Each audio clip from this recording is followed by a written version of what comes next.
Bien, bah, écoutez, bonjour à ceux éventuellement que je n'ai pas salué tout à l'heure s'ils n'étaient pas là ou si je ne les ai pas vus. Je vais faire une session sur DB2, SQL.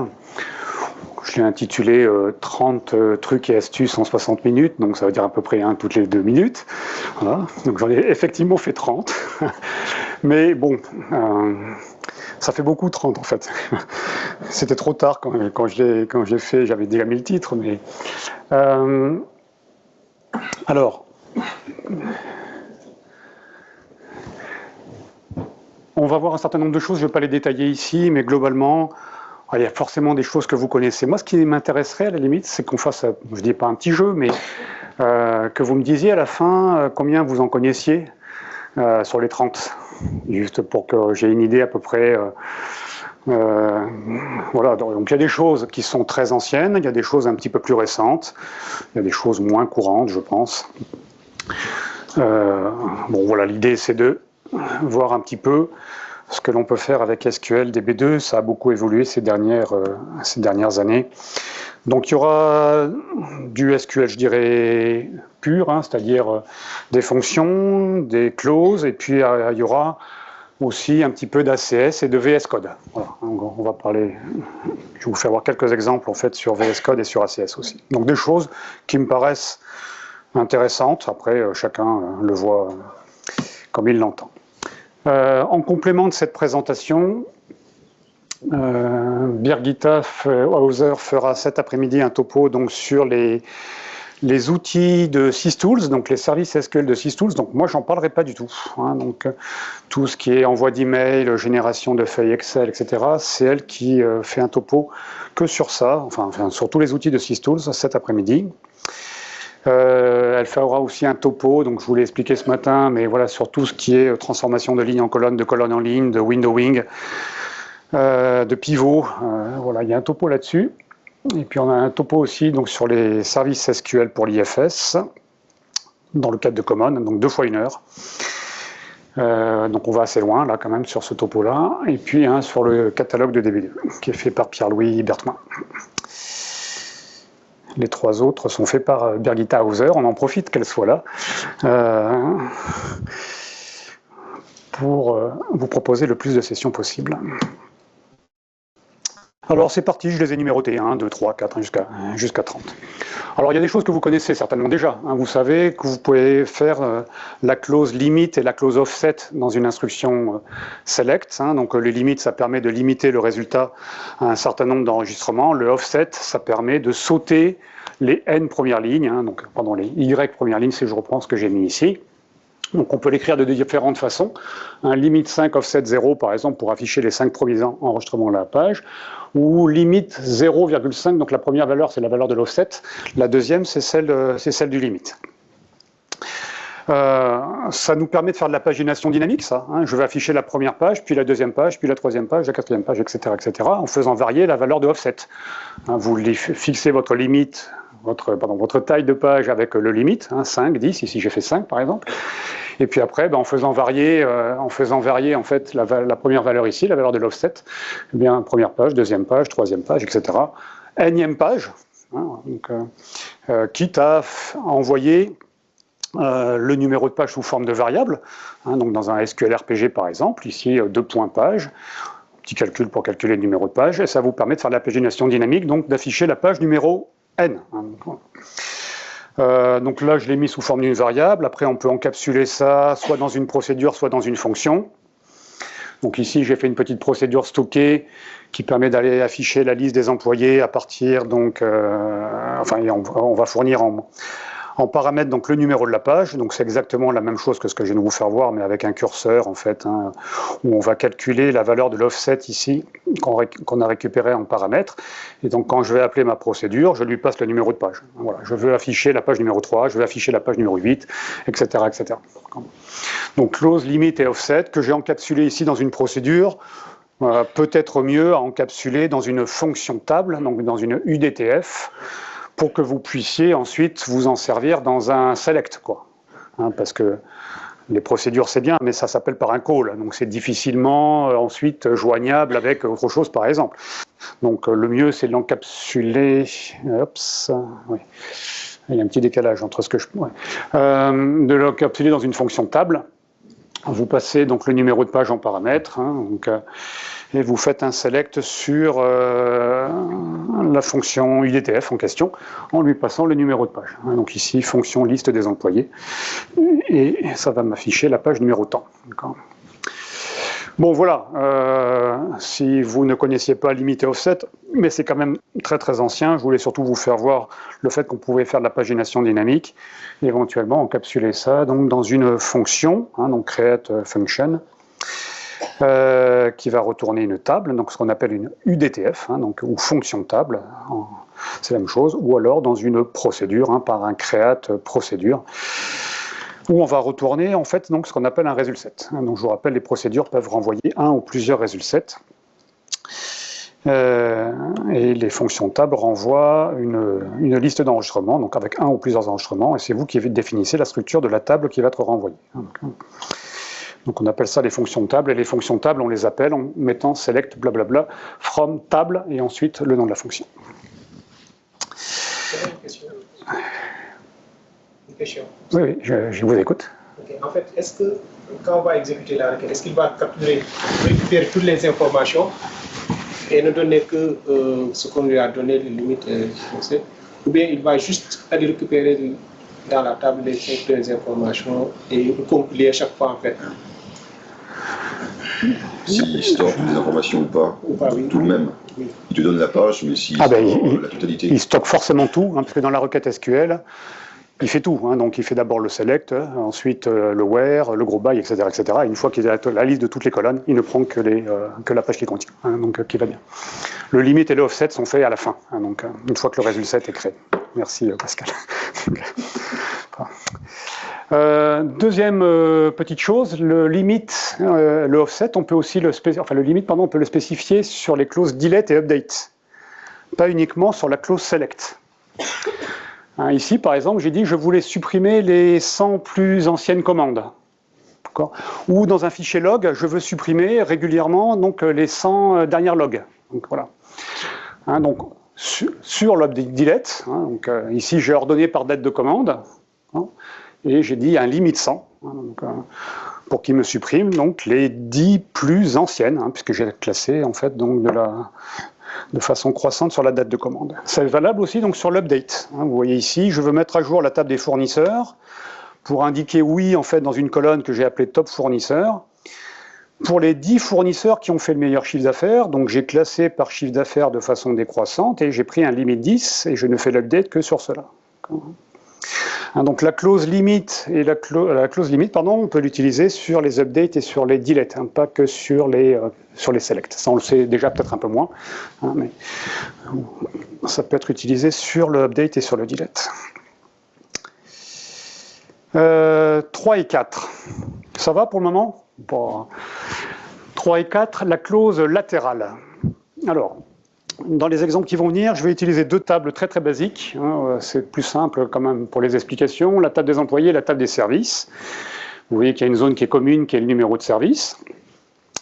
Donc le nom, le sexe, le service, le salaire, la date de naissance. Et de l'autre côté, le nom du service pour chacun des codes service. Table des services, table des employés. Quand vous faites de la corrélation dans une requête, par exemple ici, je voudrais connaître tous les employés, donc dans la table de gauche, dont le salaire est supérieur à la moyenne, non pas à la moyenne des salaires de l'entreprise, mais à la moyenne des salaires de leur service. On a plusieurs moyens de faire ça. Donc, un des moyens, c'est de passer par une requête corrélée, c'est-à-dire que ici, quand je vais aller chercher donc, le salaire, je vais tester pour savoir s'il est supérieur à la moyenne des salaires, mais pas à la moyenne des salaires de la société, à la moyenne des salaires du service que je viens de lire. Donc là, je corrèle, je mets un raccourci, un alias donc pour la table en question, et je ne vais regarder en fait que ce service en question. Donc ça, c'est possible de le faire. On peut faire référence en fait à des colonnes qui sont donc ici dans la sous-requête, qui sont en dehors donc de la sous-requête, mais uniquement par défaut, en fait, quand on utilise dans la position d'une colonne. Hein, ici, where salaire supérieur à quelque chose, donc je fais une comparaison par rapport à une colonne. Là, il n'y a pas de problème, je peux utiliser des variables corrélées. La requête corrélée n'est pas permise lorsque la requête est utilisée dans la position d'une table, pas dans la position d'une colonne, mais dans la position d'une table, derrière un from par exemple, si on a une jointure. On ne peut pas utiliser les requêtes corrélées directement. Alors on peut s'en sortir autrement, on peut passer par des CTE, par la clause with, mais là aussi, plusieurs moyens de faire ça. Ce que je vais obtenir, donc c'est le service, le nom du service, ça provient de la table des services, et le salaire moyen et le nombre d'employés, en fait, qu'il y a dans chacun des services. On peut faire ça par une CTE, hein, c'est pas ça le souci, mais moi je voulais le faire par la corrélation. Et effectivement, quand je fais la corrélation, et qu'à un moment donné, donc je vais aller récupérer, donc je vais faire une jointure entre la table des services et puis une sous-requête qui va me calculer la moyenne des salaires pour un numéro de service que je viendrai de lire ici, c'est pas possible de faire ça. Autant tout à l'heure on pouvait utiliser la corrélation parce que je l'utilisais en fait dans une position de colonne, hein, where sal supérieur à quelque chose. Là, je peux pas faire référence en fait au service qui a été défini en corrélation sur la table des services ici. Ça plante, hein, je peux pas faire ça. Je vais pouvoir le faire si j'utilise la clause latérale. Donc la clause latérale, c'est pas si simple que ça, la clause latérale, parce que ça permet de faire plusieurs choses en fait. Hein. Donc ça permet de définir ce qu'on appelle une jointure latérale, lateral join. Ça n'existe pas en tant que syntaxe SQL, hein. On ne peut pas mettre lateral join, hein, mais l'idée c'est ça s'appelle une jointure latérale. Et donc la syntaxe, c'est select de la table principale, virgule latérale, et puis votre sous-requête. La virgule, quand c'est comme ça, s'il n'y a pas de close where, je vous rappelle, c'est un cross-join. Hein, donc je peux aussi indiquer cross-join, latéral, et puis la sous-requête. À ce moment-là, le fait d'indiquer latéral, dans la sous-requête ici, vous allez pouvoir utiliser des variables de corrélation qui font appel à la table principale. Et donc, il suffit de rajouter latéral, voilà, donc, sur la requête en question. Là, donc, et là, je vais pouvoir directement, donc, quand je fais ma sous-requête, aller chercher donc, la moyenne des salaires et le nombre d'employés à partir du compte, hein, donc, sur un service qui est égal, sur un employé, excusez-moi, qui est égal dont le numéro de service est égal à celui que je viens de lire ici.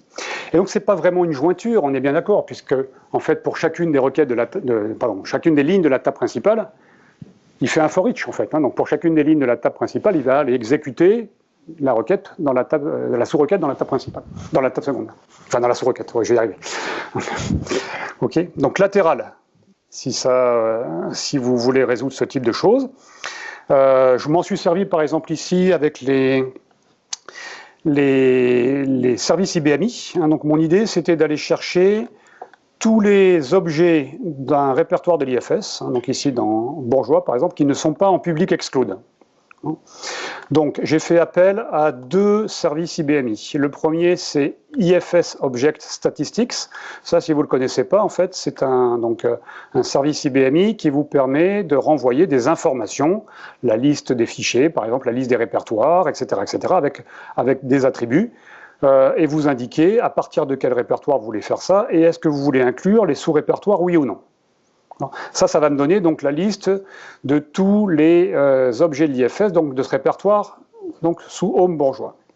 Et puis j'ai fait un cross-join en disant, ben, moi ce que je veux faire, c'est qu'une fois que j'ai récupéré en fait ici mes informations, et mes informations je vais les récupérer sous une variable qui s'appelle passName, qui va m'indiquer, ben voilà le nom de l'objet, donc du fichier IFS qui se trouve en fait sous ce répertoire-là. Eh bien ce passName, je vais l'utiliser ensuite. Ici, donc requête corrélée là, hein, donc avec OS, hein, OS c'est ma table ici, voilà, donc os.passName, et ça je ne peux le faire que si j'ai latéral, pour aller récupérer les droits. Et là j'utilise un deuxième service qui s'appelle IFS Object Privilege, hein, donc là c'était Statistics, là c'est Privilege, hein, donc pour récupérer les droits, et j'ai indiqué que je voulais voir que les droits qui étaient différents de exclude, les droits publics qui étaient différents de exclude. Je pourrais faire ça autrement, je pourrais faire une CTE et ensuite interroger la CTE en fait directement, mais là je voulais faire une requête corrélée, enfin vous faire voir qu'on pouvait faire une requête corrélée, hein, donc avec la clause latérale.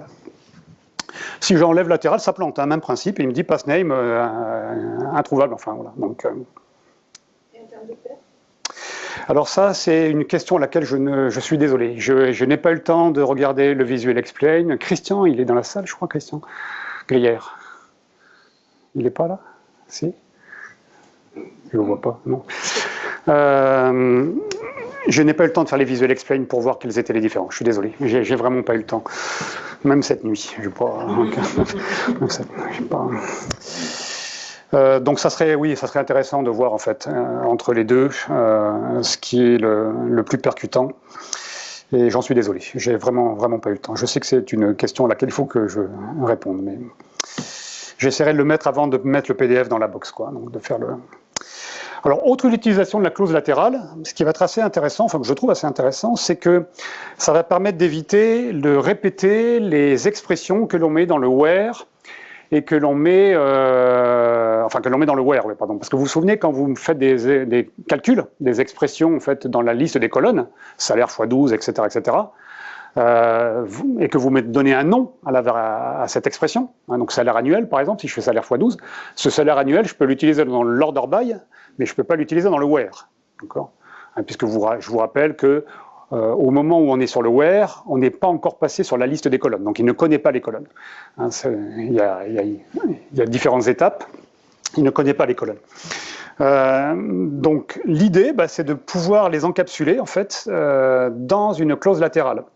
Parce que ce qui est intéressant dans la clause latérale, c'est qu'on va pouvoir mettre donc la sous-requête, hein, comme on a vu, on va pouvoir lui donner un nom, et puis on va pouvoir définir, c'est pas une obligation, mais en fait on peut définir des colonnes. Et c'est ça qui est intéressant aussi. Donc, je vous explique. Ici, dans la requête du haut, j'ai le salaire x 12 que j'ai appelé salaire annuel, et j'ai l'âge, en fait, hein, en faisant un petit calcul sur la date de naissance. Bon. Ces deux colonnes, âge et salaire annuel, je peux bien les utiliser dans l'order by. Ça, il n'y a pas de problème, l'order by est fait en dernier, donc il n'y a pas de souci. Par contre, je ne peux pas l'utiliser dans le where. Hein, si je veux voir tous ceux dont le salaire annuel est supérieur à 30 000 € et l'âge supérieur à 60 ans, je suis obligé de répéter mes expressions. Hein, je ne peux pas utiliser donc salaire annuel et âge. Donc un autre moyen de faire, eh bien, c'est de faire un cross-join avec le latéral. Là, je ne vais pas faire une requête, je vais faire un values, parce que dans la place de la sous-requête, je peux mettre un values. Je vais calculer donc le salaire annuel, je vais calculer l'âge, je vais lui donner un nom, d'accord, donc à cette table qu'on appelle une table dérivée, en fait, hein, en lui mettant des noms de colonnes. Et ensuite, ces noms de colonnes, je peux les utiliser partout. Je peux les utiliser donc dans la liste du select, dans le where, dans l'order by, dans les sous-requêtes plus loin, etc., etc. Donc si vous avez des expressions un peu complexes en fait dans le where, hein, l'idée c'est de les mettre dans une clause latérale, de leur donner un nom et ensuite d'utiliser ce nom-là partout. Si vous encapsulez dans un... C'est-à-dire si vous prenez votre première ligne jusqu'à from et que vous faites un select parenthèse de ça, après vous l'utilisez exactement pareil. Le select, on donne des noms à la première sur select, from, tab, ouais. Et on arrête là, et on refait un select, ouvrez la parenthèse de ça, as ma table, et là on peut utiliser tous les noms de colonnes. D'accord, donc en faisant la sous-requête dans le from, quoi. Comme on si... fait un select de notre premier select. Ouais, comme si on faisait une CTE, quoi. Mais... D'accord. Oui, il y a plusieurs solutions, hein, donc il y a plusieurs solutions. Bon, voilà pour la clause latérale. Ensuite, vous avez la fonction locateInString. Celle-ci, elle n'est pas nouvelle. Je voulais juste vous la signaler si vous ne la connaissiez pas. LocateInString, ça permet de rechercher ce qu'on appelle une instance d'une chaîne de caractères. Hein, je veux rechercher dans le nom du service, donc la colonne que vous avez à gauche, là, à partir de 1, où se trouve le E, mais pas le premier E qui va trouver, le deuxième E qui va trouver. Donc j'indique le numéro d'instance de la chaîne de caractères que je veux rechercher. Hein, donc le deuxième E dans vente se trouve en position 5, le deuxième E, donc pas celui-là, mais celui-là après vente, se trouve en position 9. Et comme il n'en a pas trouvé dans compta et manufact, donc il renvoie 0. LocateInString. Ce qui est intéressant aussi dans le locateInString, c'est que non seulement on peut indiquer donc, le numéro d'instance, mais on peut aussi indiquer une valeur négative. Donc ici, par exemple, ce que je vais faire, j'ai une chaîne donc, de caractères comme ça. Ce qui m'intéresse, c'est de récupérer donc, film.json, donc le nom du fichier, quel que soit le chemin. Quoi. Un des moyens de faire, je ne dis pas qu'il n'y en a pas d'autres, hein, mais un des moyens de faire, c'est de faire un locateInString en fait, à partir de -1. Donc il va commencer en fait, à partir de la droite. Quand je fais ça. Donc je recherche le slash, mais à partir de la droite. C'est un petit peu comme le scanwrite que l'on a en RPG, quoi, voilà, hein, donc qui permet de faire une recherche à partir de la droite. Donc on peut mettre des valeurs négatives, et là donc je recherche le dernier slash, et puis après je fais un substring, un classique, à partir de la position +1 donc, de ce slash-là, donc pour récupérer donc, le nom du fichier. Locating string avec une valeur négative. Sixième. Ça va donc je regarde parce que en fait, j'ai aucune idée de savoir le temps que je vais mettre. Sixième petite chose, varchar format. Je ne sais pas si vous la connaissez. C'est assez pratique, varchar format. Donc c'est une fonction scalaire qui existe depuis là, je sais plus, 7.3, 7. Je sais plus, qui permet donc de formater une zone qui est soit alpha, soit numérique, soit horodat, et de la transformer en varchar. L'idée, en fait, c'est de lui mettre un masque de formatage. Donc là, je vous ai fait voir deux exemples. Le premier exemple, c'est pour transformer une zone numérique. Hein, c'est le salaire de l'employé qui est ici, que je veux formater et transformer en alpha. Et donc, je vais lui mettre un masque ici.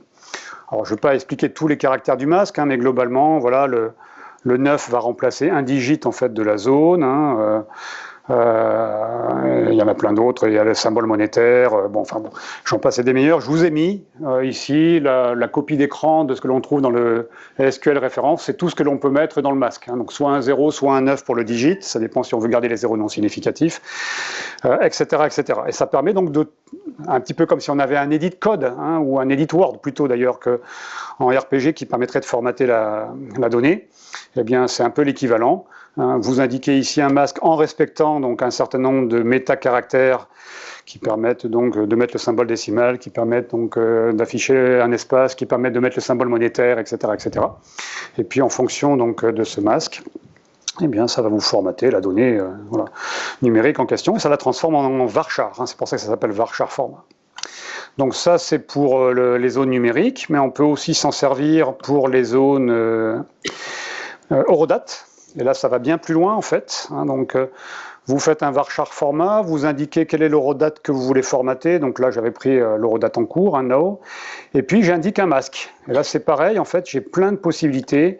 Donc là, vous voyez, j'ai dit, par exemple, que je voulais, bon, je vais le faire là, ça sera plus simple, que je voulais le libellé du jour avec la première lettre en majuscule, le reste en minuscule. Hein, donc dimanche. Ensuite, DD, ça va permettre de récupérer le numéro du jour. Enfin, vous avez compris. Ensuite, le month se met en minuscule. J'aurais pu écrire M majuscule, j'aurais pu tout écrire en majuscule. Et en fonction donc, de ce que je vais mettre, il va le mettre en minuscule, en majuscule ou autre. Et puis l'année sur 4. Ici, j'ai utilisé pour avoir les noms raccourcis. Hein, donc des mois et du libellé du jour. Libellé du mois et libellé du jour. Ça vous la formate automatiquement et ça la transforme en varchar. Quand même plus simple que de prendre le jour, de faire un extract, de concaténer, enfin, etc. etc. Donc, surtout que dans les masques, vous avez vraiment beaucoup de possibilités. Donc là c'est pareil, on ne va pas tout voir, mais on peut récupérer, c'est sur 2 tableaux, hein, donc, enfin sur 2 pages, quoi. On peut récupérer le numéro du trimestre, le numéro de la semaine, enfin on peut récupérer vraiment beaucoup de choses. Varchar format, pour transformer des zones horodat en alpha de type varchar, avec le masque que vous voulez. Je ne vais pas détailler chacun des métacaractères et des attributs, hein, mais vous pouvez récupérer le siècle, vous pouvez, voilà, enfin, il y a plein de possibilités, même le numéro du trimestre, je trouve ça assez intéressant. Bon, on a une fonction qui s'appelle quarter, hein, mais là ça permet de formater directement. Ensuite, la fonction trycast, qui est l'équivalent du cast en fait. Donc cast, je vous rappelle, ça permet de transformer un type de données vers un autre type de données, hein, donc integer vers alpha, date vers alpha, etc. etc. Trycast, c'est la même chose, sauf qu'en fait, dans le cas où il n'arrive pas à caster, plutôt que de renvoyer une erreur, donc là vous voyez, j'ai Z1 qui est une zone alpha numérique, mais qui contient pour certains enregistrements des valeurs numériques, mais pour le 4e enregistrement qui contient de l'alpha, ABCD. Quand j'essaye de caster ça en fait en integer, ça plante, hein, donc valeur pour l'argument cast non valide. Je ne peux pas transformer de l'alpha en integer, c'est pas possible. Trycast, lui, en fait, il essaye et s'il n'y arrive pas, il met la valeur nulle. S'il y arrive, il cast, hein, classique. S'il n'y arrive pas, il vous met la valeur nulle. Donc ça peut être intéressant plutôt que de récupérer une erreur. Dans certains cas de figure, parce que peut-être qu'on veut gérer l'erreur aussi, mais dans certains cas, ça peut être intéressant donc d'avoir une valeur nulle et surtout que ça ne plante pas. Enfin voilà l'idée, quoi. Donc trycast. First day, bon, rien de très particulier, mais c'était surtout pour vous signaler qu'elle était arrivée, parce qu'on l'a attendu longtemps. On avait last day depuis je ne sais pas combien d'années, et il nous manquait first day. Alors, on se demande pourquoi, mais bon, c'est comme ça. Donc c'est fait, c'est chose faite. Hein, donc vous mettez une date. First day permet de récupérer donc une date du premier jour du mois. Last day permet de récupérer, mais ça existait déjà, le dernier jour du mois. Hein, donc ici, bah, ça a été fait le 10 novembre. Donc le 1er novembre, c'est le premier jour du mois. Le 30 novembre, c'est le dernier jour du mois. Je m'en suis servi en fait en bas pour calculer, par exemple, le premier lundi du mois. Un petit calcul en fait ici qui me renvoie donc le premier lundi. On peut en avoir assez souvent besoin en fait du premier lundi du mois. Donc si ça vous intéresse, je vous ai mis le calcul en bas avec le first day. Ça va? Le 10e, validate data. Donc validate data file ou validate data library, donc c'est la même chose. Hein. Ici c'est pour un membre bien particulier, là ça serait pour tous les membres si le fichier est multimembre, là c'est pour tous les fichiers qui sont dans une bibliothèque, ça revient au même. Ça permet de vérifier que des colonnes qui sont indiquées comme numériques contiennent bien des valeurs numériques. Hein, je vous rappelle, dans un fichier qui est créé à partir de DDS, la validation des données ne se fait pas au moment de l'écriture, mais au moment de la lecture. Donc on peut très bien avoir un fichier DDS avec des zones qui sont déclarées en numérique et qui contiennent, par une manip, une mauvaise manip, j'allais dire, que ce soit en programmation, que ce soit en saisie ou je ne sais rien, mais en saisie c'est peut-être plutôt difficile, mais qui contient des valeurs alphanumériques. Donc c'est mon cas ici, là, pour le film Anatomie d'une chute, en fait, dans l'année, eh bien, il y a de l'alpha. Donc, validate data, vous indiquez le nom de la bibliothèque, vous indiquez le nom du fichier, puis ça vous renvoie le RRN, et donc ici c'était sur le premier, je me suis pas, voilà, je l'ai fait sur le premier, mais peu importe. Et ça vous renvoie en fait donc les données qui ne sont pas valides. Je pense que ça peut être intéressant. Tout ça, ce sont des fonctions qui ont été faites dans le but de passer de DDS à SQL. Parce qu'une des difficultés de passer de DDS à SQL, c'est la copie des données, quoi. Voilà. C'est parce que dans SQL, je vous rappelle, dans une table SQL, l'intégrité des données se fait à l'écriture, elle ne se fait pas à la lecture. Hein. On est à l'opposé du DDS. Donc dans une table SQL, vous ne pouvez pas avoir une donnée numérique qui contient de l'alpha. En tout cas, moi, je ne sais pas faire. Alors qu'en DDS, on peut. Hein. Donc, et quand vous allez passer de l'un à l'autre, c'est pas compliqué de changer le modèle, de faire un create table à la place du DS, mais il faut aussi copier les données. Et s'il y a des données invalides, ben la copie va se planter. Un copy file ou insert ou ce que vous voulez va planter. Donc on peut vérifier ça avant par la fonction validate data. Vous voyez que c'est une des fonctions de systools en fait. Hein. On a systools, il y a plein d'outils et il y en a de plus en plus. Hein. On a commencé avec 5 ou 6 outils il y a 5 ans ou il y a 8 ans, je sais plus. Et puis maintenant on en a des dizaines et des dizaines dans systools. Donc il y a vraiment de plus en plus d'outils dans cette bibliothèque-là. On en a fait une session cet après-midi, donc spécifique là-dessus. Et on ne verra pas tout. Hein. Birgitta n'en a pris que certaines choses.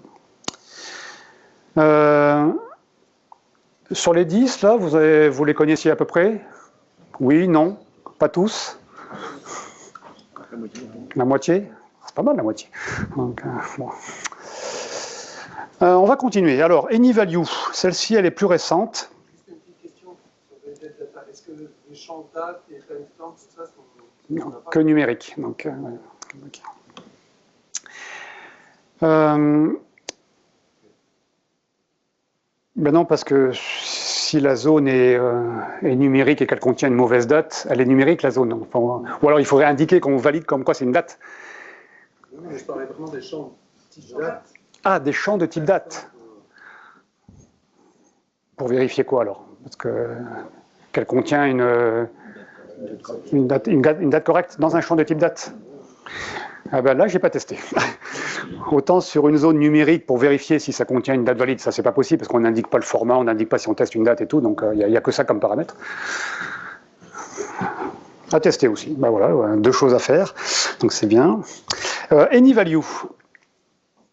AnyValue, donc c'est assez récent, ça date de juin 2024. Si vous l'utilisez toute seule, dans la doc, il y a marqué « permet de retourner une valeur arbitraire non nulle parmi l'ensemble des valeurs en fait, qui sont dans la table ». Donc ici, si je fais AnyValue du nom sur ma table des employés, ça me renvoie un nom, un des noms. Bon, très honnêtement, je ne sais pas ce qu'il faut faire pour que ça renvoie un autre nom que Annie. Il m'a toujours renvoyé Annie. Donc, peut-être... Non, mais c'est que je ne maîtrise certainement pas tout, en fait. Il m'a toujours envoyé la même valeur. Mais, je ne sais pas. Donc, si certains l'ont testé... Bon, donc on peut s'en servir de différentes façons. On peut s'en servir parce que, par exemple, ici, j'ai fait un groupage sur le numéro de service. Donc, où est-ce que j'ai mis mon... Voilà, groupage sur le numéro de service. Je vais le remettre là, parce que là, c'est trop grand. Groupage sur le numéro de service, et je ne voulais pas avoir la liste des employés. Vous savez qu'on peut avoir la liste des employés sur un groupage en utilisant une fonction qui s'appelle list aggregate, list AGG, et ça permet d'avoir des données détails, en fait, une fois qu'on fait un groupage. Donc, j'aurais pu avoir la liste de tous les employés. Là, c'est pas ça qui m'intéressait. C'était un exemple d'employé, un exemple de projet. Enfin, voilà. Je veux avoir un des éléments qui sont dans la colonne. Pas forcément tous, mais un des éléments. Bon, ça, c'est une possibilité d'utilisation. Peut-être pas la plus fréquente, mais... La deuxième utilisation, donc, c'est pour optimiser le groupage. Dans la requête que vous avez à droite, je vais faire une jointure entre la table des employés et la table des projets. J'ai oublié de mettre le contenu de la table des projets, mais bon, vous allez le trouver ici. On a des employés qui travaillent sur des projets, d'accord ? L'employé est identifié, vous vous souvenez, par son matricule, et puis on a son nom. Et puis, certains employés travaillent sur un projet, d'autres employés travaillent sur plusieurs projets. Donc ici, par exemple, l'employé 50, qui est Georges, il travaille sur 3 projets différents. Donc ça, c'est le résultat de ma jointure. Et moi, je voudrais en fait afficher un truc assez basique, qu'on utilise tout le temps, par employé, combien il y a de projets. D'accord ? Donc, Michel travaille sur un projet, Georges travaille sur 3 projets, les 3 projets qui sont là, etc. etc. Donc j'ai fait un groupe by, et là il y a... Alors au départ, j'ai pas mis AnyValue, et je vous rappelle que pour faire ça, vous avez 2 solutions. Soit effectivement, vous répétez, comme vous ne pouvez pas, si je veux afficher en fait ici le nom de l'employé, dans la liste des colonnes, je vous rappelle que vous ne pouvez pas, quand vous faites un group by, afficher ici autre chose que soit des colonnes sur lesquelles on fait le group by, soit des fonctions d'agrégation, compte, min, max, etc., etc. Donc une première possibilité, c'est effectivement de rajouter le nom quand je vais faire le nom de l'employé quand je vais faire le group by. Mais quand je fais ça, ça ne sert pas à grand chose quand on y pense en fait. Il y a du traitement pour rien là-dessus parce que le matricule est unique. Donc Michel, c'est le matricule 50. Donc de toute façon, je ne vais pas grouper sur le nom. Je vais vraiment grouper que sur le matricule. Mais bon, c'était une des possibilités en fait de faire ça. Et quand vous faites ça, comme il a besoin d'index en fait sur les colonnes de group by, il va certainement rechercher un index en fait sur la colonne nom, quoi. Même s'il n'en a pas besoin derrière, puisque le nom est unique pour le matricule. Ça, c'est la première solution. La deuxième solution, c'est de dire, je ne vais pas m'embêter, je vais vraiment grouper que sur le matricule, je ne vais pas grouper sur le nom, et à ce moment-là, dans la liste des colonnes, j'utilise en fait une fonction d'agrégation comme min ou max. Et ça min de Michel, c'est Michel, donc voilà. Bon. Max de Michel, c'est Michel. Mais là, c'est pareil. Quand je fais une fonction d'agrégation, il y a un calcul, il y a un traitement qui est fait. Même si ce traitement est très rapide et qu'il a besoin d'un index pour calculer le min de nom, le max de nom, c'est pas complètement optimisé. Donc l'idée, c'est de faire, plutôt que de faire un min de nom, c'est de faire un AnyValue de nom. D'accord ? Parce que là, c'est n'importe quelle valeur, en fait. Bon, comme elle est unique, ça sera forcément Michel, ça sera forcément Georges, etc. Il n'y en a qu'une, donc de toute façon... mais là, il n'a pas besoin d'index, d'accord ? Là, il n'y a pas de traitement à faire, c'est pas un min ou un max. Donc, au point de vue perf, c'est meilleur de travailler avec AnyValue. Et il y a peut-être d'autres utilisations à AnyValue que je n'ai pas vues, parce que celle-ci, elle est quand même assez récente. Mais c'est une possibilité. Donc quand vous avez des jointures comme ça, où vous avez un peu de bricolage pour aller chercher en fait une colonne que vous n'êtes pas une colonne de groupage, min ou max, le mieux c'est d'utiliser en fait AnyValue. 12e truc et astuce, entre guillemets, donc la fonction QCMDExec. Vous savez, en SQL, permet d'exécuter une commande en langage de contrôle. Cette fonction QCMDExec peut s'utiliser de 2 façons. Donc soit sous forme de procédure, donc je vais faire call QCMDExec et je vais indiquer la commande CL que je veux exécuter. Je vous rappelle, on a juste à mettre la commande CL, il n'y a pas besoin de mettre la longueur, contrairement au RPG où on a 2 paramètres. Mais on peut aussi l'utiliser en fonction scalaire. Et c'est là où c'est intéressant. Donc, on peut l'utiliser en fonction scalaire, donc dans un select. Donc select blablabla QCMDExec de ma commande en langage de contrôle from, et puis d'ailleurs donc le résultat de ma jointure, de ma table ou de ce que je veux. Pour chacune des lignes donc de mon from, ça va exécuter la commande en langage de contrôle. Donc c'est ça l'idée. Et ça vous renvoie donc 1 si ça s'est bien passé, moins 1 si ça s'est mal passé. Donc l'idée c'est de pouvoir exécuter pour chacune des lignes de la table la commande en langage de contrôle qui est indiquée derrière le QCMD-exec, plutôt que de faire un call de QCMD-exec. Donc exemple ici, c'est un cas très pratique, hein, on s'en est servi pour la battle dev, hein, vraiment quoi. On avait oublié en fait donc de créer les répertoires home sous les profils, donc des profils en question là pour la battle. J'ai fait pareil d'ailleurs pour le cours sur la pépinière là, enfin, c'est plutôt issu de la pépinière là. Donc vous voyez, je suis allé chercher en fait dans un service SQL qui s'appelle user info. Alors il y a user info et user info basique. User info basique me renvoie moins d'informations, donc elle est plus performante que user info si vous avez besoin juste des informations de base, qui était mon cas ici. Donc user info, ça permet de récupérer la liste des profils utilisateurs de votre machine. Donc c'est un service IBMI qui se trouve dans Q6.2. Et quand je fais select, si je faisais select étoile from user info, le nom du profil serait stocké dans une colonne qui s'appelle authorization name. Bon. Donc là, j'ai fait un select de authorization name, et puis j'ai exécuté 2 commandes en langage de contrôle, l'une qui permet de créer le répertoire en fait qui porte le nom du profil sous le répertoire home, et puis une autre commande, d'accord, qui permet de lui attribuer des droits, quoi. Et donc pour chacune des lignes qui va récupérer en fait de la table user info, donc pour chacun des profils utilisateurs, alors RPG 1.0.1 à RPG 14, hein, parce que j'ai fait un where, il va exécuter la commande en langage de contrôle pour créer le répertoire home. Donc c'est très pratique, hein, vous mélangez en fait un select, enfin dans un select, vous exécutez pour chaque ligne du select qui répond au where, des commandes, une ou plusieurs commandes en langage de contrôle. Ici, j'en ai fait une autre en disant, ben, je vais aller chercher toujours en utilisant IFS Object Statistics, hein, qui est donc la liste des objets, des répertoires ou des fichiers d'IFS qui se trouvent sous un certain répertoire. Donc là, j'ai pris tous les fichiers qui se trouvaient dans mon répertoire temp en incluant les sous-répertoires, et je n'ai pris que les fichiers en fait IFS, pas les répertoires, donc mais tous les fichiers de l'IFS. J'ai regardé en fait si la date de dernière utilisation était donc supérieure en fait à 2 ans, et j'ai supprimé en fait ces fichiers, quoi. Voilà. Donc là c'est pareil, ce que je récupère en fait c'est passname, c'est le nom du fichier IFS, et j'ai fait un remove link en fait donc de ce passname. Donc pour chacune des lignes qui sont lues, qui est récupérée, ben, je fais un remove link.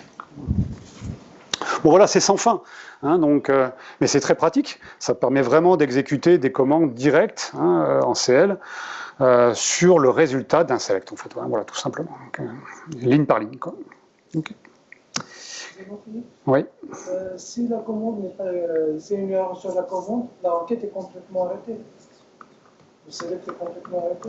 Non, je pense pas, je pense qu'il il renvoie -1 en fait pour la ligne en question. Enfin, je confirme. Hein, donc, ouais.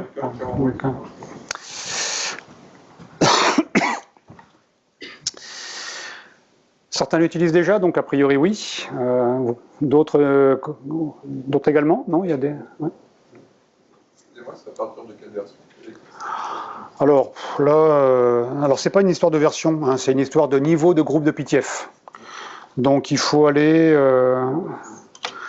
sur IBMI Technology Update, hein, et puis regarder en fait quel est le niveau de groupe de PTF nécessaire. Donc, là, peut-être pas si loin. Si le réseau marche bien, on y va, on prend 2 minutes. On a jusqu'à quelle heure là? Midi et quart? Ah oui, il faut que j'accélère là.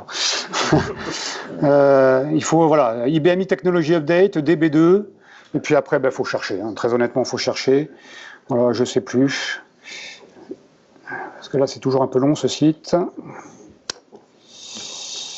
Les nouveautés fonctionnelles. Et puis dans les nouveautés fonctionnelles. Voilà, enfin. Très honnêtement, je m'en souviens vraiment plus.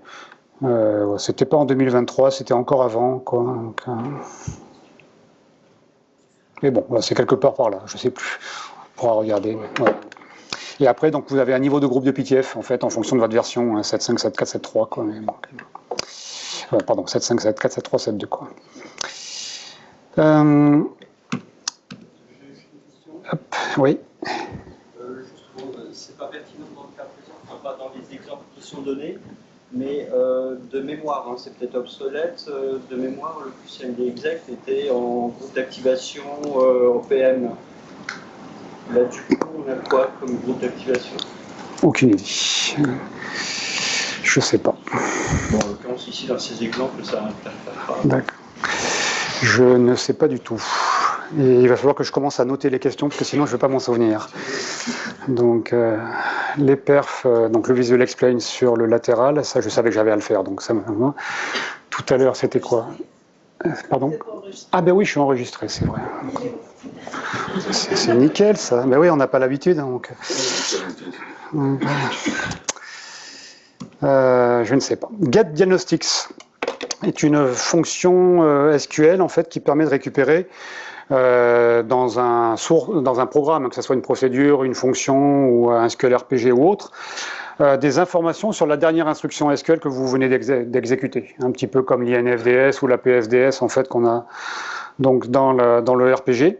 Alors, des informations que vous pouvez récupérer, vous voyez il y en a 75 je crois, hein, donc c'est des informations qui peuvent être soit sur l'instruction exactement, hein, donc en question, le statement, mais aussi des informations sur la connexion DB2 qui est utilisée, et aussi des informations sur le résultat de l'exécution, donc sur la condition, est-ce que ça s'est bien passé, mal passé, message de premier niveau, de second niveau, etc. etc. Donc c'était juste pour vous faire voir si vous ne connaissiez pas du tout. Hein, voilà. Ici, je fais un update, d'accord, de la table des employés pour augmenter de 10% les employés de sexe féminin. Et derrière, eh bien, j'ai fait un Get Diagnostics qui va me permettre de récupérer donc 2 valeurs particulières. DB2 Rollins, ça me permet de récupérer la longueur de la ligne, la longueur de l'enregistrement. Et row count, ça me permet de récupérer le nombre d'enregistrements qui ont été mis à jour par l'update. Ou par le delete, enfin, etc., etc. Donc voilà, vous pouvez récupérer 75 informations différentes sur une instruction SQL qui s'est exécutée. Donc on déclare les variables. Hein, donc, ici, je l'ai fait en SQL procédural, mais ça pourrait être en SQL RPG si vous voulez, peu importe. Et dans les variables en question, donc j'indique une des valeurs, enfin ou plusieurs si je peux en mettre plusieurs séparées par des virgules, qui sont ici que je peux récupérer. Self. J'en ai parlé un petit peu ce matin, donc une chose assez sympathique qui est sortie l'an dernier, qui va permettre donc d'intercepter des erreurs SQL, quelle que soit la façon dont on va exécuter le SQL. Que ça soit donc dans un web service, que ça soit en SQL interactif, que ça soit dans un programme, que ça soit... Peu importe la façon. Hein, donc, vous indiquez ce que vous voulez capturer.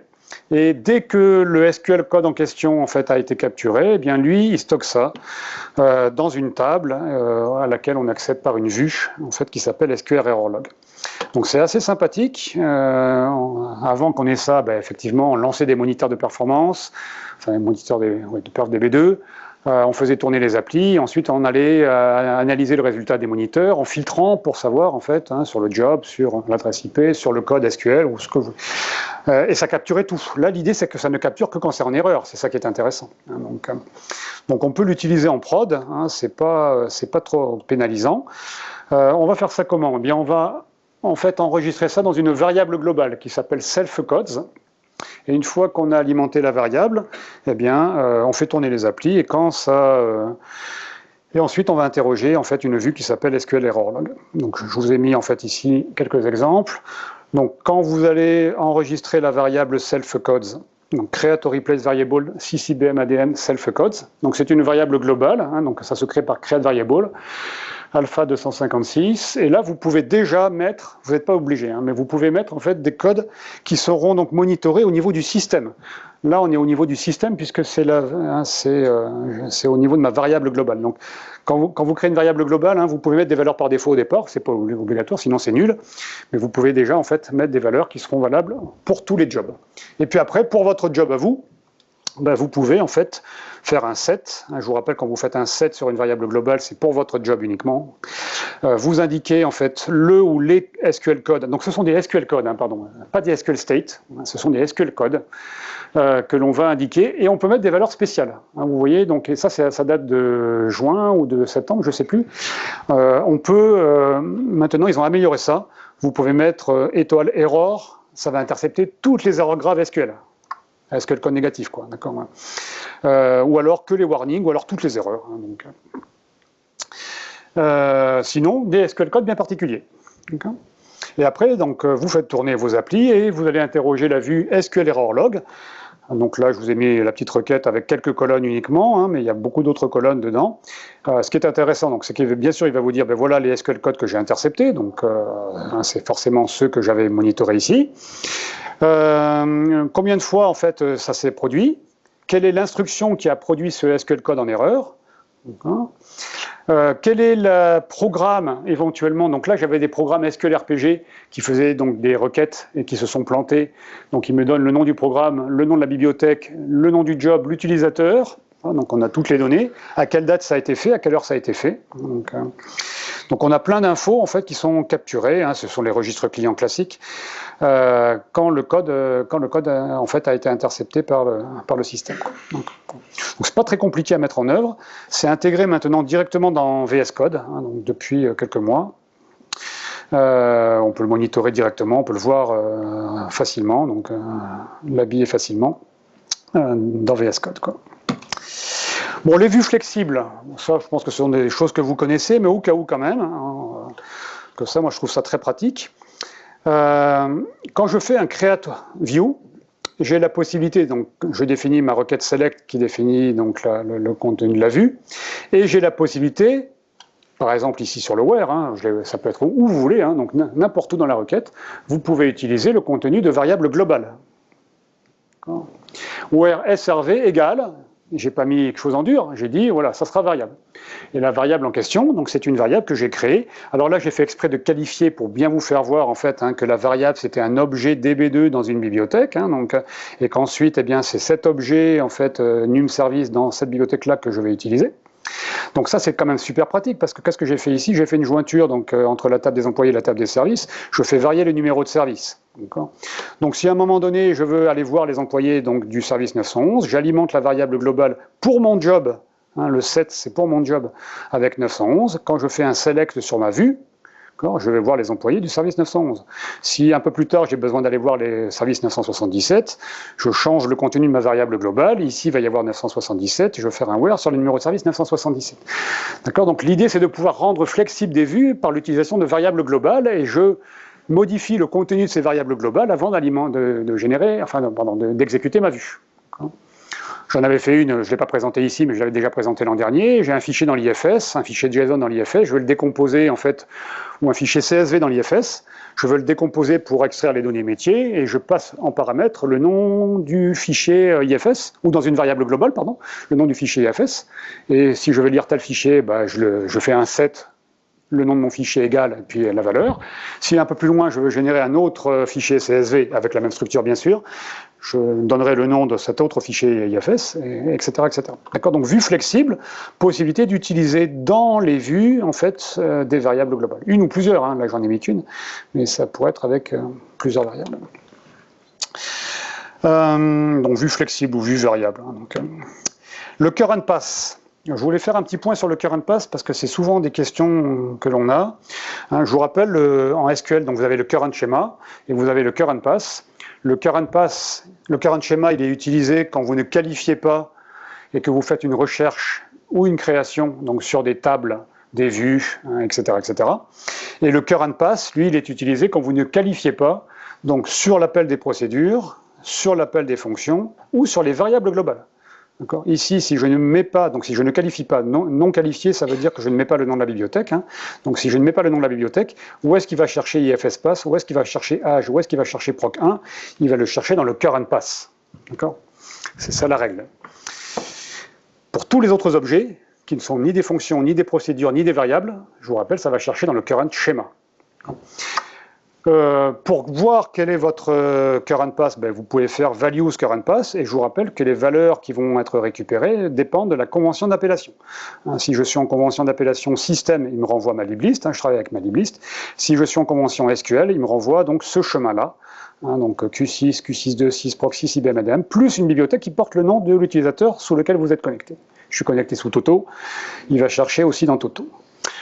On a la possibilité donc de définir un nouveau current pass directement en mettant 7 pass ou 7 current pass et derrière les bibliothèques que vous voulez mettre dans votre pass.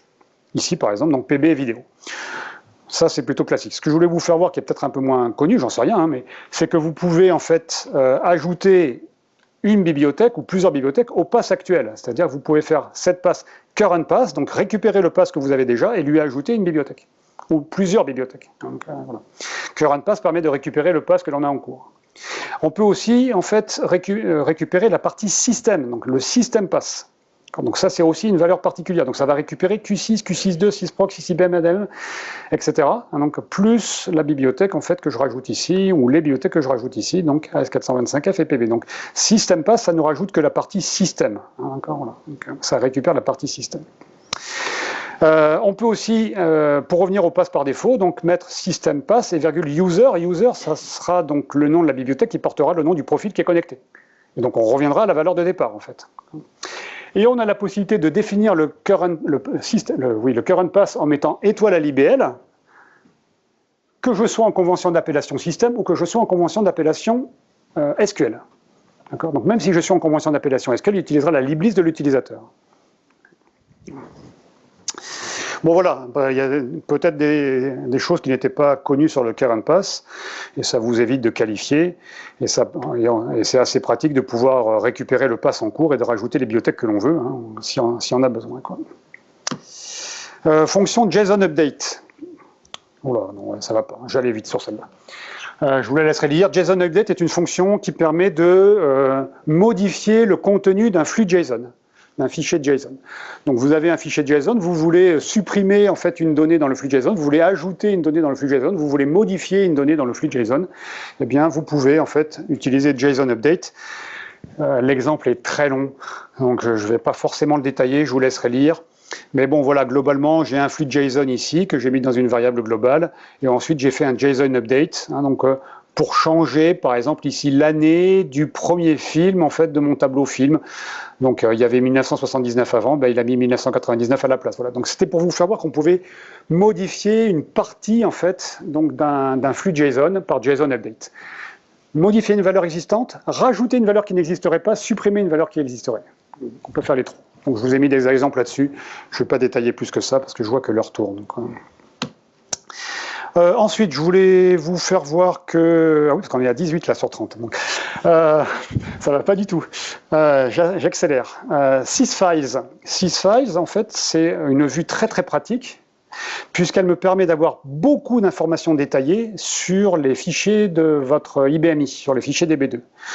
Par exemple, vous pouvez, si vous voulez savoir, si vous avez besoin de faire un état des lieux, je veux connaître tous les PF avec clé unique, tous les PF avec, toutes les tables avec une clé primaire, tous des LF sur lesquels on a fait des select omit, les multimembres, ceux qui sont reuse let no, ceux pour lesquels il y a des colonnes de type identité, etc., etc. Donc si vraiment vous avez besoin de faire un état des lieux, un petit peu comme le centre de santé en fait, que l'on a dans ACS, eh bien vous pouvez interroger la vue sysfiles. Donc je vous ai mis en fait des exemples avec des where. Ensuite, les noms qualifiés en trois parties. Là, je pense que vous connaissez ça déjà. Donc, on a la possibilité, à partir d'un système local, d'accéder à une partition distante. Pour faire ça, donc, on met le nom de la base de données distante. C'est le nom qui est indiqué dans le work RIMA database directory, donc dans le répertoire des bases de données distribuées. Et puis, donc par exemple ici, en bas, là, K70 AB740, c'est pas terrible comme nom, mais bon, voilà. Et puis, je vous rappelle que quand vous faites ça, ben forcément, il faut qu'il ait besoin d'un profil et d'un mot de passe pour pouvoir se connecter sur la partition distante. Et le plus facile, donc, c'est de l'enregistrer par un add SVR à UTE. Ici, vous mettez QDDM DRDA serveur, et là, vous mettez le profil local, le profil éloigné, le mot de passe éloigné. Une fois que vous avez fait ça, donc vous pouvez utiliser des noms en trois parties. Et là, je voulais vous faire voir plusieurs exemples, parce qu'en fait, peut-être que vous ne savez pas forcément tout ce que l'on peut faire avec. Bien évidemment, donc, on est sur un système A, local, on peut aller voir donc, des données qui sont sur un système B. Donc ici, je suis allé voir le contenu de ma table employée qui se trouve sur ma partition distante, K70 AB740. Ok, non en trois parties. J'en profite pour vous faire voir que bien sûr, ça peut être des tables à vous, mais ça peut être aussi des tables système. Donc par exemple, je veux voir la liste des profils utilisateurs qui se trouvent sur telle partition. Je veux voir la liste des valeurs système qui se trouvent sur telle partition. Je veux voir la liste des produits installés sur telle partition, etc., etc. On peut faire aussi un insert dans une table locale à partir de données qui se trouvent sur une table distante. Que ce soit donc au moment du create table, que ce soit au moment de l'insert. On peut bien sûr travailler directement sur les objets distants, donc faire un create table d'une table sur la partition distante, alors que je suis sur le système local, insérer dedans, mettre à jour dedans, supprimer la table. Tout ça peut se faire donc sur la table distante. On peut aussi, donc depuis le mois de décembre 2023, donc, exécuter des fonctions UDTF, donc des fonctions de table distantes. Donc à ce moment-là, on va mettre select from remote table et non plus select from table. Et là, j'indique le nom de ma fonction distante avec le nom de la partition. Donc ici, par exemple, j'ai fait un work active job, donc des travaux interactifs, sur ma partition distance alors que je suis en local. Et je peux exécuter, bien évidemment, une commande en langage de contrôle à distance. Je suis sur ma partition locale et je peux exécuter une commande en langage de contrôle, supprimer des journaux, supprimer des récepteurs de journaux, pardon, etc., etc. Directement à partir de mon local. Ce qu'on ne peut toujours pas faire, et qu'on n'a toujours pas le droit de faire, c'est d'exécuter dans la même requête quelque chose qui serait en local et à distance. Je ne peux pas faire une jointure entre une table locale et une table distante, ça c'est pas possible. Il faut que je le fasse en deux fois. Il faut d'abord que je crée la table en local à partir de mes données distantes et ensuite que je fasse une jointure entre ma table locale et l'autre table. Mais bon voilà, peut-être que vous ne saviez pas tout ce que l'on pouvait faire en fait avec les noms SQL en trois parties, donc je vais essayer de résumer tout ça ici. Alors on va passer à ACS maintenant. Donc ACS, j'en ai mis quelques-uns. On va vraiment être en retard là, mais donc j'accélère encore un petit peu. Première chose, si vous faites un select étoile for update, je vous rappelle que le fait de rajouter for update, ici vous allez pouvoir mettre à jour les champs directement. Vous double-cliquez sur la valeur, comme sur un DFU, et vous pouvez mettre à jour les valeurs directement. Mais pas de suppression et pas d'ajout, d'accord, que de la mise à jour. Ensuite, les invites sur variable. Donc quand je fais dans ACS, si je mets un point d'interrogation quelque part donc dans ma requête, ou si je mets 2 points avec le nom de variable, à ce moment-là, quand vous allez exécuter, il y a une invite qui apparaît et vous allez pouvoir mettre la valeur directement ici. C'est quand même hyper pratique, et particulièrement aussi avec les 2 points, parce que ça permet de reprendre une requête qui est dans un SQL RPG, de la copier-coller, en fait, de la mettre dans ACS, de la tester pour voir si elle marche bien, et puis ensuite, donc, éventuellement, de corriger. Donc, soit avec un point d'interrogation, soit avec 2 points quelque chose, une ou plusieurs variables, vous avez une invite, en fait, pour les variables. Après, vous avez ce qu'on appelle les métadonnées étendues. Je ne sais pas si vous avez déjà vu ça, mais quand vous exécutez une requête SQL, quand vous êtes sur le résultat, vous faites un clic droit, et là, vous pouvez choisir détail. Et quand vous choisissez détail, vous avez plein d'infos en fait sur le résultat de la requête. C'est-à-dire que vous avez la liste de toutes les colonnes avec leur type, leur longueur, leurs attributs, les en-têtes de colonnes, etc., etc., etc. Le type de résultat, combien de temps ça s'est exécuté. Enfin voilà, il y a plein d'informations donc sur les colonnes qui sont le résultat de votre select. Donc métadonnées étendues. Ensuite, vous avez toujours dans ACS la possibilité donc de générer le DDL. Alors ça c'est quand même quelque chose d'assez connu maintenant. Vous prenez donc vos objets SQL, donc ici j'ai pris des tables, mais ça pourrait être valable pour des vues, pour des procédures, pour des fonctions ou pour un schéma. Donc si je le fais au niveau du schéma, il va me générer le DDL de tous les objets qui sont dans la bibliothèque. Donc là je l'ai pris pour la table, donc la table des clients, vous faites Generate SQL DDL. Et à ce moment-là, vous avez d'abord une petite information, et c'est surtout ça que je voulais vous faire voir, c'est que là, vous pouvez choisir plein d'options. Vous pouvez choisir donc, où est-ce que vous allez exécuter le SQL, où est-ce qu'il va générer le SQL en question, pardon. Mais vous pouvez surtout choisir des options ici. Et là, il y en a plein des options, en fait. Est-ce que je veux faire un create or replace table? Est-ce que les noms seront qualifiés ou les noms ne seront pas qualifiés? Est-ce qu'il y aura des CSSID pour les valeurs alpha, etc., etc., etc. Donc il y a plein d'options, je vous encourage à aller voir, et puis on peut aussi choisir dans le 3e onglet le format, donc là on va retrouver classiquement la convention d'appellation, format date, format heure, classique. Okay. Et ça me génère donc le source SQL, pardon, donc en question, du create or replace table. Si j'ai choisi donc de mettre des contraintes directement dans le create table, il me les met là, sinon il me les ajoute à part, il fait un alter table pour ajouter les contraintes. Je peux indiquer que je veux un nom de format. Enfin, tout ça peut être généré automatiquement par les options que l'on voit donc ici. Il y en a beaucoup des options. On retrouve toutes ces options si vous, plutôt que de passer par ACS, si vous utilisez la procédure qui s'appelle Generate SQL, et qui est en fait la même chose, c'est celle qui est lancée quand vous passez par ACS. Vous y retrouvez donc tous les paramètres possibles. Je vous rappelle que quand vous êtes dans ACS, si vous faites F4 ou CTRL espace sur une procédure par exemple, ici, vous avez tous les paramètres de cette procédure. C'est valable aussi pour les fonctions, c'est valable aussi pour les colonnes, des tables, etc. etc. Donc, si je fais select F4 from table T1, si vous faites F4 ou CTRL espace, vous aurez la liste de toutes les colonnes. Okay. Donc il y a beaucoup d'options que vous pouvez choisir quand vous générez en fait le DDL, si vous voulez générer le DDL à partir d'un objet DB2. Bien sûr à partir d'un objet fichier physique par exemple, qui serait créé à partir de DDS. Affichage des objets dépendants. Quand vous êtes sur une table dans ACS, vous pouvez faire clic droit, utilisation, objet associé. Et ça vous donne tous les objets dépendants en fait, de la table sur laquelle vous avez fait le clic droit, ici. Donc là, je suis sur ma table des acteurs. Ça va me donner la liste en fait, donc, des contraintes, des journaux, des masques de colonnes. Si c'est une table historique, si c'est une table temporelle, eh ben, quel est le nom de la table historique associée. Donc tout ce qui est dépendant en fait, de la table en question. Pas uniquement les fichiers logiques, mais tout type de dépendance. On peut aussi le lancer par une fonction. Là, je l'ai fait par ACS, mais la fonction associée, c'est Related Objects. Donc, qui se trouve dans SysTools, elle aussi, et qui permet de voir les objets dépendants. On n'a pas tout à fait la même... on n'a pas les journaux.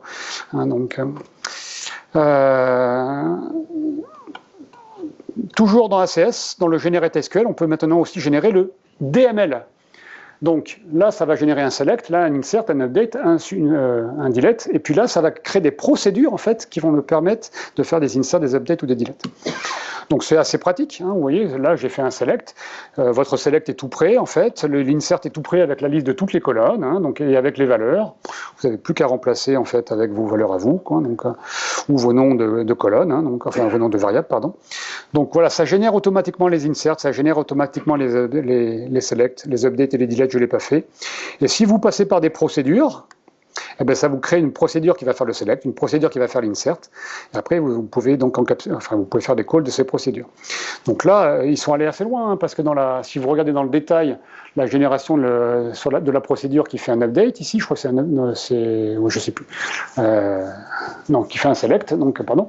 Il y a la gestion donc des messages d'erreur, il y a l'utilisation donc des codes locaux, il y a la possibilité donc à chaque fois qu'il y a une erreur, ça va imprimer l'erreur dans la job log. lprintf, c'est aussi un outil de SysTools qui est très pratique, ça permet d'envoyer vos propres messages dans la job log.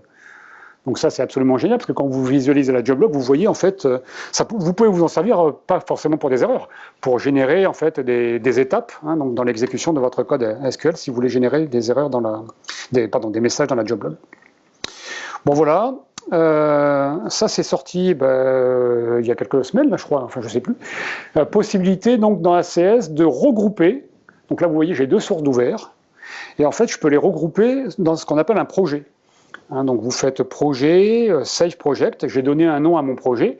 Alors les sources que vous voyez là, c'est des sources qui pouvaient être dans l'IFS, c'est des sources qui pouvaient être dans un membre source, c'est des sources qui pouvaient être sur votre PC, peu importe, ils s'en fichent. Et après, quand vous allez ouvrir un projet, quand vous allez faire load project, ça va ouvrir tous les sources en fait, qui étaient associées à ce projet, quoi, tout simplement. Donc, voilà, et puis on va terminer avec VS Code. Je suis en retard, donc désolé, j'ai encore 4 slides à passer. Quand vous utilisez VS Code, il y a des choses intéressantes. Quand vous faites un select, vous pouvez faire précéder ce select par JSON de points ou par CSV de points.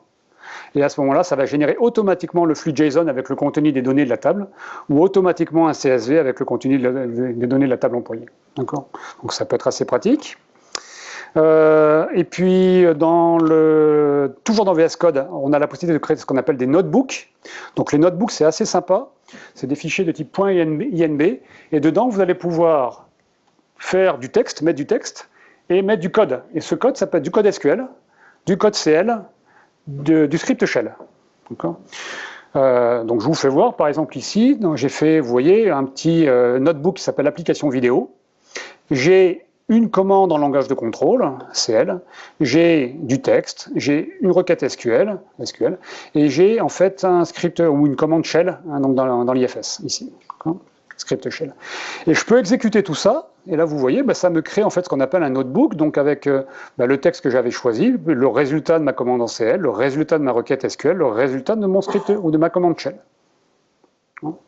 Tout ça est exportable, on peut l'exporter en HTML, et l'exécuter en HTML. Et ce qui est intéressant, c'est que vous pouvez faire des sorties graphiques. On ne le voit peut-être pas parce que là c'est assez flou, mais là j'ai mis barre de points, et puis mon select derrière. Là j'ai mis paille de points, et puis mon select derrière. Donc pour aller chercher la liste des employés, en fait. Donc, là j'ai mis barre de points. Et ça me génère automatiquement des graphiques, donc dynamiques, où je passe la souris, j'ai le détail dessus, rien qu'en mettant paille de points. Et tout ça, c'est exportable en fait dans un HTML, une sortie HTML que vous pouvez sauvegarder sur votre PC. Vous double-cliquez sur le HTML, vous avez le résultat, c'est dynamique aussi. Vous passez la souris dessus, c'est assez top. Enfin, moi, je trouve ça quand même assez sympa de pouvoir faire ce type de sortie graphique directement, gratuitement en plus. C'est dans VS Code, quoi. Donc ça s'appelle les notebooks. Souvenez-vous aussi, avant-dernier truc et astuce, donc, que dans ACS, j'ai plein d'exemples, et dans VS Code, donc j'ai plein d'exemples qui sont fournis dans DB2, de DB2, pardon, sur du DML, du DDL, mais aussi tous les services IBMI. Donc voilà, il y a tous les services qui sont là, donc IBMI Services, les fonctions géospatiales. Donc il y a plein d'exemples qui sont fournis en standard. Ça, c'est valable dans ACS et c'est aussi valable dans VS Code. Et puis la dernière chose, c'est que si vous voulez en savoir un peu plus, parce que là on n'a vu que quelques petites choses, il y a un très bon point d'entrée, c'est ce qu'on appelle le SQL Tutor. Donc ce sont Scott Forsty et Tim Rowe, à gauche et Scott Forsty, donc à Rochester, donc au lab de Rochester, qui font régulièrement des exemples SQL, des vidéos en fait, donc dans le blog qui s'appelle IC dans Common. Et il y a plein de choses intéressantes à récupérer ici, quoi. Je suis désolé, j'ai dépassé de 5 minutes. Si vous voulez en savoir plus, il y a plein de formations aussi. Il y a des workshops, il y a des formations. On fait une formation SQL avancée donc au mois de mars, là, si ça vous intéresse. Et puis il y a des workshops sur VS Code, sur le SQL avancé. J'arrête là, je suis désolé, j'ai dépassé. C'est un peu court.